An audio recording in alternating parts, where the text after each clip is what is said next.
ہمیں جوائن کیا کامران بھائی بھی ہیں ساتھ, جناب مرزا اقبال بیگ صاحب بھی ہیں, خالد صاحب میں نے کہا سابق چیئرمین, اور بہت جلد یہ بنگلہ دیش سے اسپورٹس جرنلسٹ عاطف صاحب بھی جوائن کریں گے. جب ساتھ ہو تو مجھے بتائیے گا.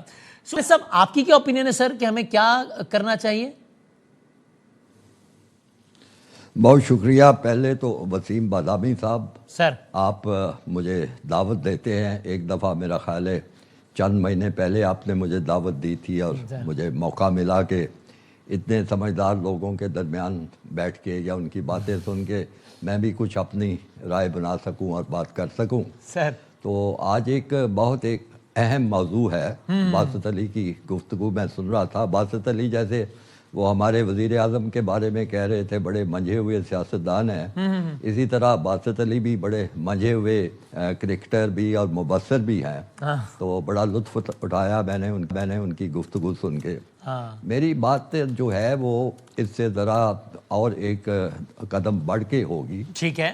بات یہ ہے کہ کرکٹ آپ جانتے ہیں کہ ہمیشہ سے ایک سمجھا جاتا ہے شرفاء کا کھیل. صحیح. یعنی جینٹلمین گیم سمجھی جاتی ہے. صحیح ہے. اب مجھے بتائیے کہ جو کچھ پچھلے کافی عرصے سے ہندوستان کی طرف سے ہو رہا ہے, کیا اس میں کوئی بھی شریفانہ قسم کی معاملہ آپ کو نظر آتا ہے؟ نہیں, بالکل نہیں آتا. ان کے کھلاڑی جو آپ ہاتھ نہ ملا کے فخر کرتے ہیں کہ دیکھو میں نے ہاتھ نہیں ملایا, آپ گالی دے کے فخر کرتے ہیں کہ میں نے گالی دی, آپ ٹرافی نہیں لیتے, ٹچی چھوٹی نیچ حرکتیں کرتے ہیں.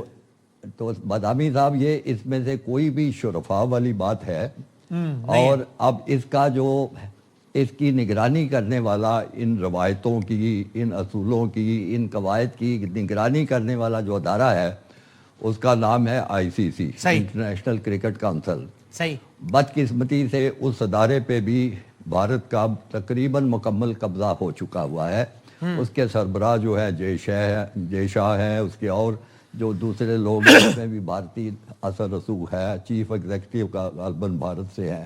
صحیح ہے. تو اب مجھے یہ بتائیے کہ ہم روایت رہی ہے کہ اگر کوئی ملک محسوس کرے کہ دوسرے ملک میں جا کے کھیلنے میں ان کو خطرات ہے, سیکیورٹی کا خطرہ ہے, ڈر ہے, اندیشہ ہے, چاہے نہ بھی کچھ واقعہ پیش آئے, لیکن اگر ان کے کھلاڑیوں پہ نفسیاتی ایسا اثر ہو تو وہ کرکٹ کیسے کھیل سکتے ہیں جا کے؟ صحیح ہے. اس کا میں آپ کی توجہ اس طرف دلاتا ہوں کہ جب پاکستان میں کچھ دہشت گردی کے واقعات ہوئے تھے, خاص طور پر 2009 میں کے زمانے میں جب سری لنکا پر حملہ بھی ہوا تھا, آپ کو یاد ہوگا اور باسط علی کو بھی یاد ہوگا کہ غیر ملکی ٹیموں نے ہمارے ملک کا دورہ کرنا بند کر دیا تھا.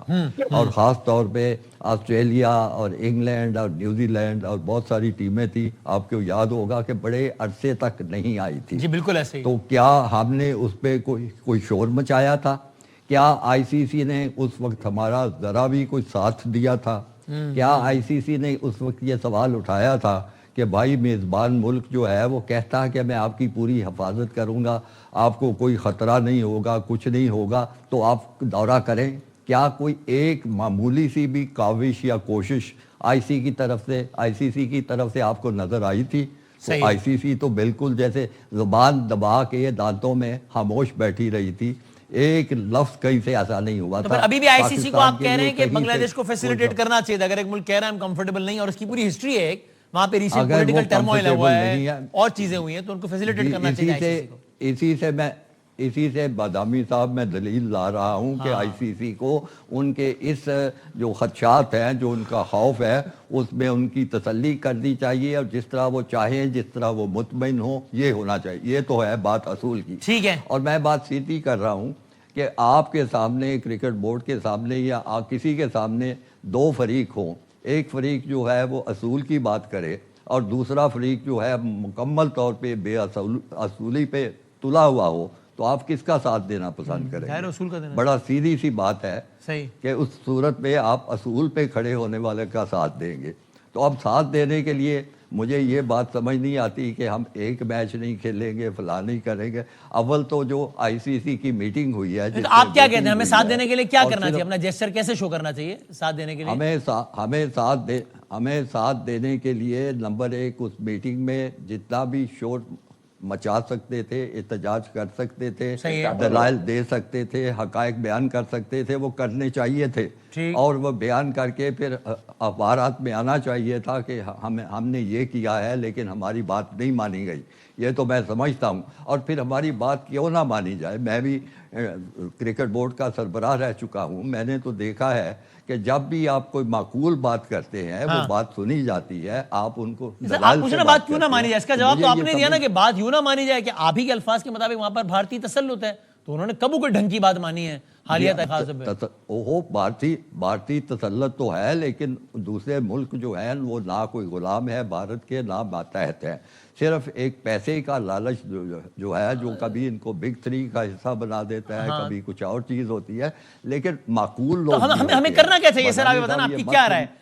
if you were chairman Pakistan cricket board, آپ کیا کرتے؟ رائے یہ ہے کہ میری رائے یہی ہے، اگر میں چیئرمین ہوتا کرکٹ بورڈ کا، فوری طور پر آئی سی سی کا ہنگامی اجلاس اس پہ طلب کرنا چاہیے تھا، ایک دفعہ پھر اس پہ بیٹھ کے بات ہونی چاہیے تھی، جس میں پاکستان جو ہے وہ بنگلہ دیش کا کیس جو ہے مکمل طور پہ پیش کرتا اور بتاتا ماضی میں جو کچھ ہمارے ساتھ ہو چکا ہے، جو کچھ بھارت کر رہا ہے۔ سب سے بڑی خرابی تو آپ یہ دیکھیں کہ اولمپکس کا بھی اصول ہے اور دنیا کی ہر کھیلوں کی تنظیم سمیت کرکٹ کے اصول ہے کہ کھیل کو سیاست کا آلہ نہیں بنایا جائے گا، سیاست علیحدہ ہوگی، کھیل علیحدہ ہوگا۔ یہ آپ نے خالد صاحب رائے دی تھی، اب ہمیں بتائیے آپ کی رائے میں ہمیں کھیلنے نہ کھیلنے کی حد تک کوئی فیصلہ کرنا چاہیے، یعنی بہرحال ہمیں کھیلنا تو چاہیے، ورلڈ کپ بھی اور بھارت کے خلاف بھی؟ بالکل فیصلہ کرنا۔ دیکھیے بات یہ ہے کہ بات اصول اور بے اصولی کی ہے۔ آپ سیدھی سی بات ہے، پاکستان نے چننا ہے کہ انہوں نے کرکٹ کو ترجیح دینی ہے بنگلہ دیش پر، یا بنگلہ دیش کو انہوں نے سپورٹ کرنا ہے۔ آپ کہہ رہے ہیں اگر ہم اصول کی بات کریں تو ہمیں نہیں کھیلنا چاہیے، ورلڈ کپ نہیں کھیلنا چاہیے ہمیں؟ بالکل نہیں کھیلنا چاہیے، ساری دنیا کو پیغام دینا چاہیے کہ یہ کرکٹ نہیں ہو رہی ہے، سیاست ہو رہی ہے۔ نوٹڈ سر، اس میں میں آتا ہوں فالو اپ کے لیے، تو آپ کلیئر کٹ کہہ رہے ہیں کہ ہمیں نہیں کھیلنا چاہیے ہمیں